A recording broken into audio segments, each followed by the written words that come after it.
Okay, I am going to show you the process that I follow to give answer to the case study. Here's your request. I have provided you a Word file in which I am detailing all the process.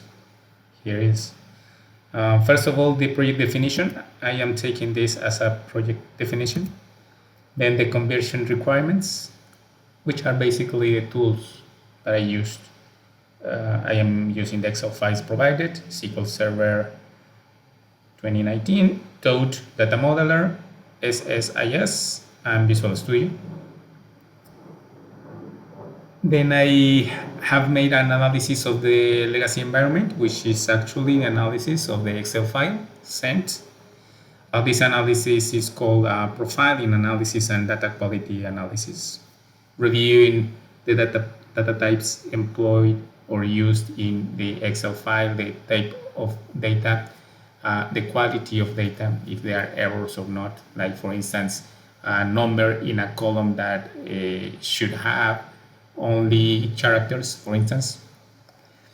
And also the analysis that has to do with the dependency between columns. So in order to do that, the first task that I made was to create an entity model of the Excel file provided. This is the Excel file provided. We have vendor, claim, and payment data. And I use the Toad modeler to create this entity model. So just consider here that the data types used are not correct, taking into consideration that Excel file does not have data type for the columns. So once I did that, then I am taking this Excel file as the legacy system, which should be backed up. And then I am using a different Excel file, which is this one, in which I have the same data, but in this Excel file, and then here I can make all the revision and assessment of the data. I have provided colors to identify, for instance, missing information in the columns, and I end up with these tabs in which I have cleaned the data. Examples of the cleansing process is that here, for example, contact name, I have divided this column into first name and last name, and all the modifications, additions, or corrections that I made to the data are in purple. Here is also an example of the treatment that I did to the dates data types. I converted that into epoch numbers, or epoch dates, which are actually numbers. This is to avoid any error that can happen while the migration of the data is taking place. Okay. So I did this cleansing analysis, cleansing process, this analysis of the columns, and then I took actions, which are actually the cleansing of the data. And the next step is the creation of the conversion approach, in which once I have cleaned the data, identified all errors, and also using some assumptions, I come up with 6 catalogs: category, country, state, city, status, and currency, and 4 entities: vendor, contact, claim, and payment.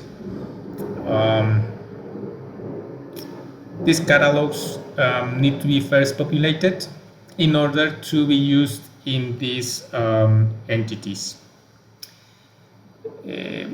Then I create these entities and its attributes and relationships.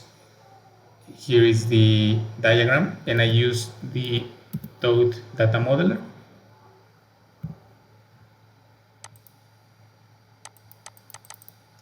Yes. In this tool, you can create entities, define attributes, define data types to the attributes, define relationships between entities, define constraints, triggers.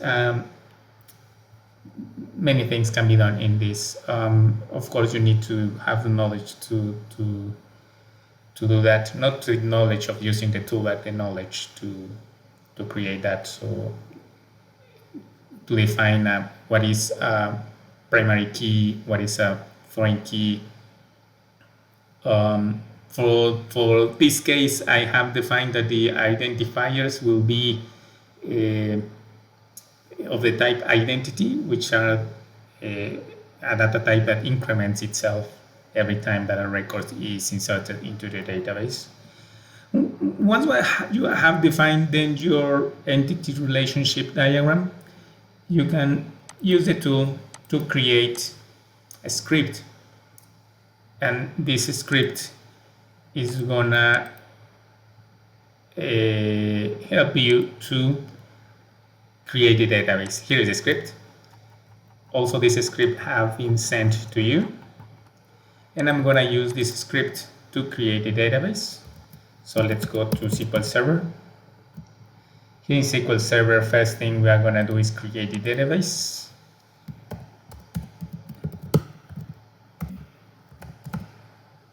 Okay. We're staging because we are migrating data first in a staging environment, and once we are sure that everything is correct, then we can move that data to the production environment.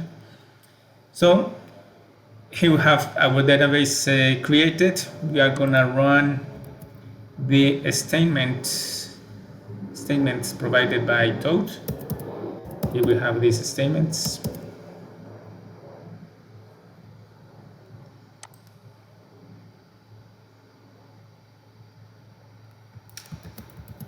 Okay, copy, run, execute, and we have our tables created.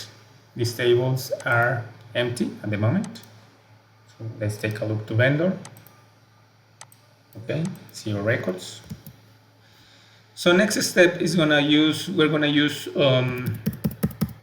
SQL Server Integration Services. Using Visual Studio, we create a project of the type of SQL Server Integration Services. I'm going to use this Integration Services project. This is the first option. The other ones are for different purposes. And this is the project. Basically, you can have here a data flow task or an execute task. Execute task helps you to execute SQL statements against the target or source database, and flow task helps you to redirect the outcomes of these SQL statements. So the first task that I have added here is this one, in which what I'm doing here is deleting all the information of the database. It is setting a blank database. And then I have added several tasks, data flow tasks here to load information into our catalogs. So let's take a look, for instance, to load category. We add here a source, a data source. In this case is our legacy system, which is actually our Excel file. For this case, we have vendor data clean. What we are trying to get here, we are trying to get the category. So the columns that we are going to use here is vendor type only. And we are going to execute transformation task. I'm going to tell the output of this source. I'm going to tell give me all distinct values, and I can accomplish that using the group by operation. So this will give me all distinct values. Once I have distinct values here, then I can use the target database. Remember that this is getting data from Excel file, and this is going to send data to the SQL Server database. So what we need to have here is the connection to the database, okay, and define the table that we're going to target, in this case category, and here we use the mappings.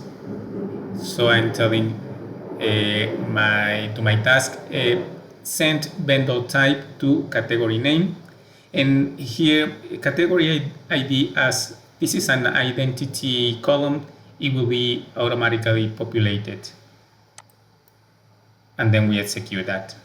Here we have in all our processes we have warning, and this warning corresponds to the possibility of truncating data as long as we are receiving information from Excel. So you will have this most of the times.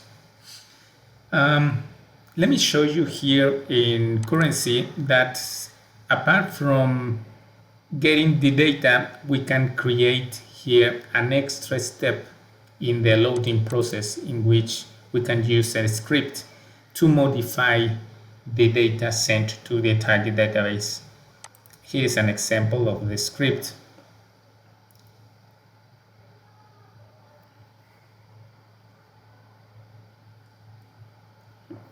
It slowed my computer, sorry for that.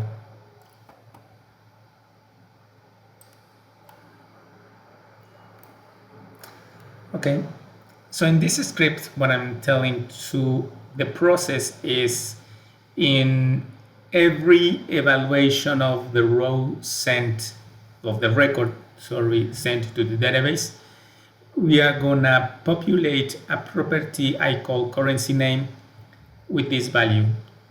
I said name of currency, because if we go to our source data, here we have only the initials of the currencies, so we don't have the names. But for the sake of the exercise, I am just telling you here that we can modify here to provide the exact name of the currency, right? This is a very powerful, I consider this the most powerful transformation that SSIS have. And then once we have the distinct values and the names of these distinct values, we send that to currency. Here we have the mapping. The same thing. Currency sent to currency code. Remember that currency here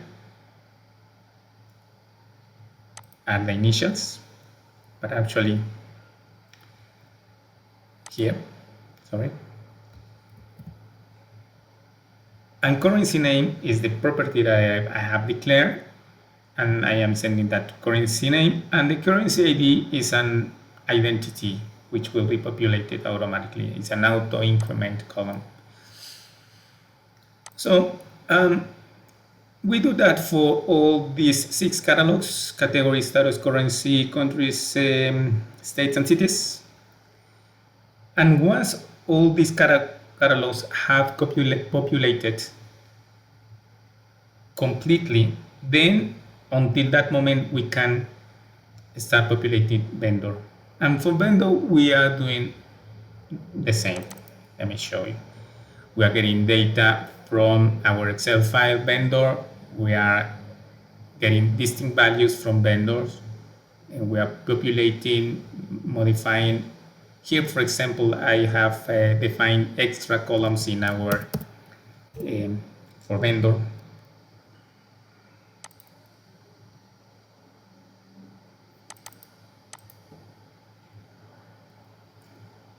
I have added an extra attribute saying that if the vendor is active or not, and I have defined an extra attribute defining vendor number an assumption that I made is that this vendor number could be used internally for the system to name this vendor and be used for other modules in the system. Okay. So let's go back to our SSAs and then send that to vendor. Once I've sent that to vendor, then we can populate contacts. But with these contacts, we are actually a child of a vendor. And once we have populated contacts, then we populate claims and then populate payments. Okay, this is how it's done. I'm gonna run this. Remember that in our SQL Server database, as of now, this database is completely empty. Okay, so I'm gonna show you how to run this. Simply start.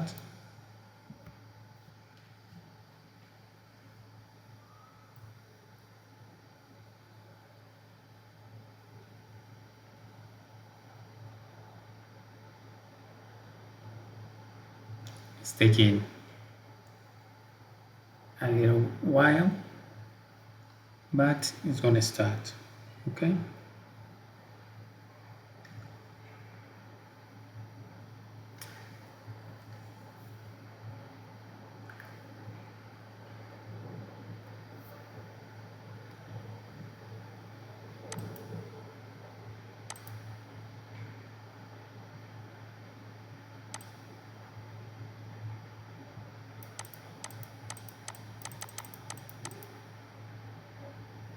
Processing.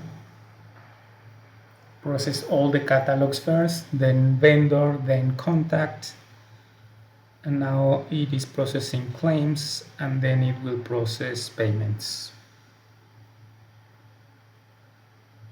Okay, finished, and we can see that everything runs okay. And then we can go and take a look to our SQL database. Here we can then query again, for instance, our vendor table. Now it is populated. Let's see, for instance, our payments table. See how it is populated. So next step, once we have already migrated the data, we need to make a validation of the migrated data against the legacy system. And we do that by querying with our database, getting these result sets, and then compare these result sets against our data in our Excel file. So in the Excel file, I have provided a tab that I call validations, in which I have placed data from our Excel file legacy system and data from our target database, our new system. So for instance, category, we can go and query category. These queries are also provided here in our Excel. We copy the result and paste it in here, and we can then make a comparison between the data obtained from our target database against the legacy system. Here are the Excel formulas used to make the comparison. So these formulas are here. Here we have validation for category, status, and currency, and for country, state, and city, which are basically queries. And here we have validation for vendor as well. The queries are here. If I copy this query,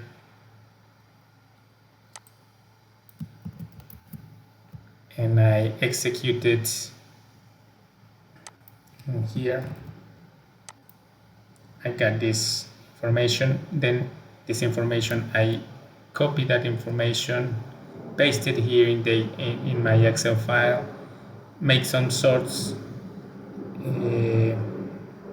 and then execute checks. Same thing happens with all the rest of the tables. Here we have information for table contact. Here is the query. This query, as you can see, this query is uses joins against catalogs, trying to get the same columns that I am comparing in our Excel file. So basically get the result set, copy that result set, and use it here in Excel to make the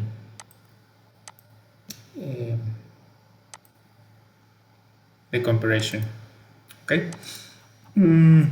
As I said, everything in purple is a result of the cleansing process, and it is validated against the information gathered, retrieved from our database. Here are the checks. Checks. The dates.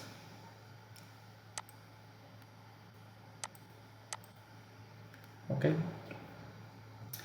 And finally, in the Word file that I have sent, I have provided you the list of all the files that I have sent you, and I hope this explanation provides you